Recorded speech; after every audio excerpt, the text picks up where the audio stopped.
Capítulo 9. La encrucijada. La primera encrucijada en mi vida la encontré un año después de haberme convertido en esposa regional de Satanás. El ensueño en que vivía al creer que de veras alguien me amaba, Satanás mismo, fue cruelmente hecho trizas. Aparentemente había cometido alguna falta menor contra Satanás, pero de haberlo hecho, era tan pequeña que ni me daba cuenta de haber hecho nada. Estaba sola en casa cuando de repente 4 enormes demonios se aparecieron en manifestación física. Los 4 eran idénticos, oscuros, como de 2 metros de alto y recubiertos de escamas negras como las de Richan. Tenían rostros feroces, colmillos largos y uñas más largas todavía que eran como navajas de acero. Sin advertencia previa me atacaron, hundieron en mí sus largas uñas y me desgarraron. Me golpearon y me lanzaron de uno al otro como una pelota de goma.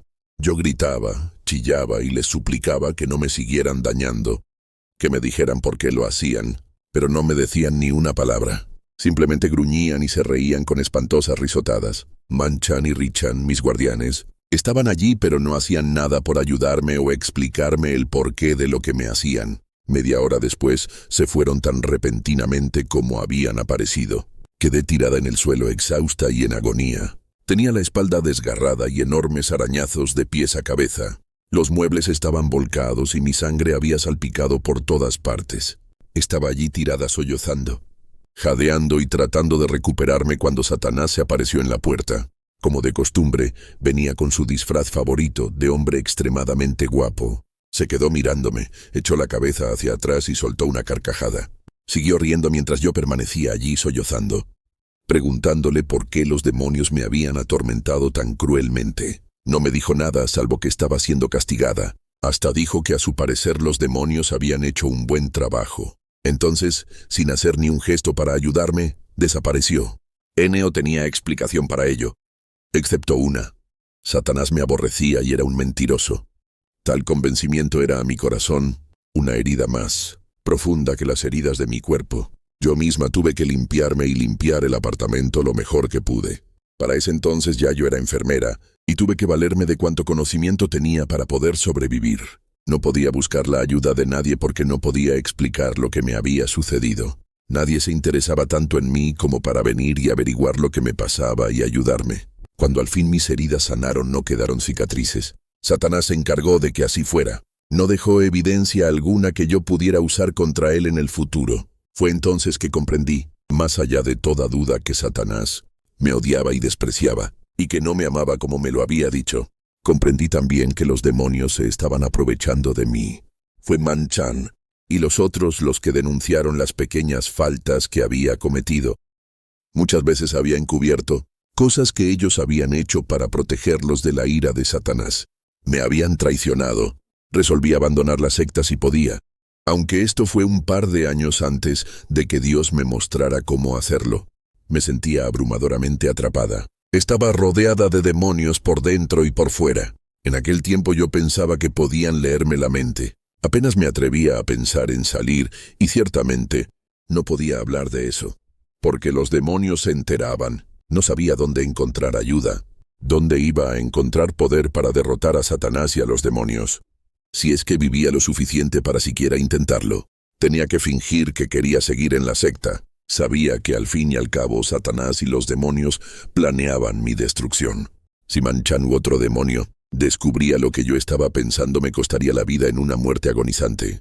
2 años después del episodio del castigo, una señora con la que trabajaba empezó a invitarme a ir a su iglesia. Siempre le decía que no. Ya tenía bastantes problemas para ir con aquella fanática. Entonces Satanás se acercó a mí de nuevo como un joven guapo. Me abrazó como si me amara mucho y me dijo que a él, mi esposo, lo habían insultado horriblemente y que solo yo podía vengarlo.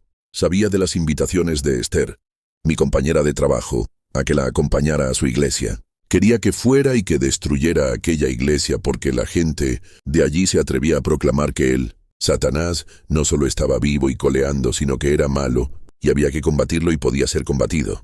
Quería que yo fuera y me uniera a la iglesia y que luego la dividiera y destruyera. Quería que pusiera en práctica el plan de 8 puntos que sus siervos, yo entre ellos, habían usado y estaban usando con efectividad en todo el mundo para destruir iglesias cristianas. Estos 8 puntos serán expuestos en detalle En el capítulo 17, 2 veces quise ir. La primera vez no pude ni salir del automóvil, porque el poder de Dios era demasiado fuerte allí. Nunca había experimentado antes nada igual.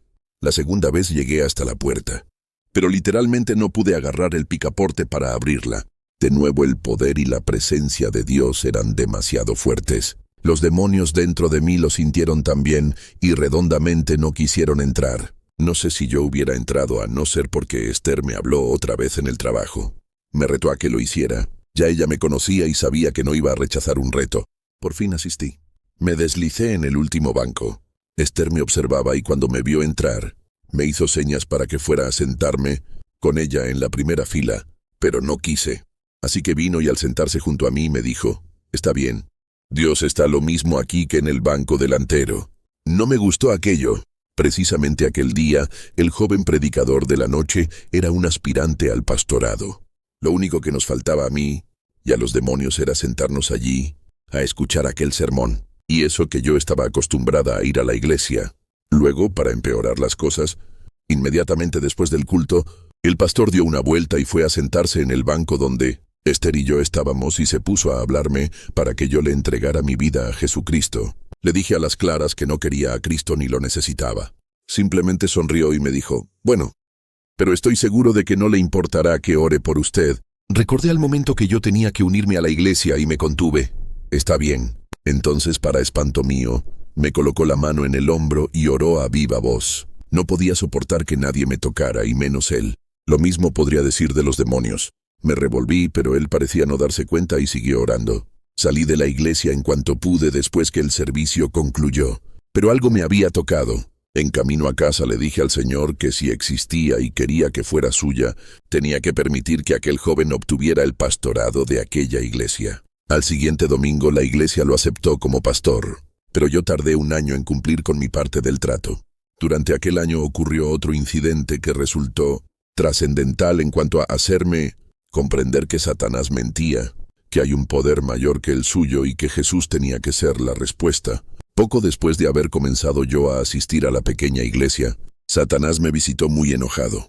Me dijo que había una doctora muy inteligentona en su hospital favorito en una ciudad cercana. Aquella doctora no solo interfería demasiado predicando y orando en todas partes, sino que se había atrevido a meterse con varias de sus mejores brujas y el trabajo que realizaban en aquella institución. Satanás me ordenó que organizara un esfuerzo nacional entre las principales brujas para destruir a aquella doctora. No le importaba cómo lo hiciéramos, pero a aquella doctora había que matarla y pronto. No supe sino hasta 2 años después que el blanco de aquel masivo esfuerzo de destrucción con brujería era Rebeca. Tiemblo al pensar lo que hubiera sucedido si hubiésemos triunfado. Gracias a Dios que no lo conseguimos. Obediente tomé el teléfono y llamé a Helen, quien a la sazón era la bruja jefe en aquel hospital. Le referí las órdenes de Satanás y delegué en ella el organizar el resto. Durante los meses siguientes, poco pensé en el asunto excepto al hacer los conjuros periódicos que se necesitaban. Luego de repente, como a los 6 meses, comencé a darme cuenta que cada vez que hacía un conjuro contra aquella doctora, los demonios regresaban sin poder llegar. No estaban muy contentos. Aquella era una complicación que yo no necesitaba precisamente entonces. Me intrigaba porque jamás había experimentado algo semejante. No le conté a nadie el problema porque reconocer que mis poderes me fallaban hubiera sido fatal para mí. Como 3 semanas antes de entregarme a Cristo, recibí una llamada de Helen, aquella doctora que había salido moribunda del hospital. Había vuelto al trabajo. Y no solo había regresado, sino que estaba completamente curada. Increíble. ¿Cómo era posible? Comprendí entonces que algún poder mayor que cualquier otro de los que yo había visto nos había interceptado. Y recordé la cadena de ángeles en California. Aquella doctora seguramente tenía el mismo poder de aquella familia. Y comprendí que aquel poder era Jesucristo. Aquel mismo día Satanás regresó muy molesto a preguntarme por qué habíamos fracasado. ¿No lo sabes?, le pregunté. Sí, respondió. Pero quiero saber si tú lo sabes. Bueno, supongo que alguien nos habrá interceptado con oraciones. Exactamente, respondió con brusquedad. Y desapareció. Durante aquel periodo yo había estado asistiendo con regularidad a la pequeña iglesia. No tardé mucho en comprender que era impotente para destruirla. Aquella gente pasaba por cuanta artimaña se me ocurría, pero seguía amándome y orando por mí. Me empezaron a gustar. Era gente sincera. Amaban tanto al Señor que no les importaba quién era yo, ni de dónde venía, ni cómo vestía o hablaba. Lo único que les interesaba era mi alma. Les importaba tanto que no cesaban de orar por mí.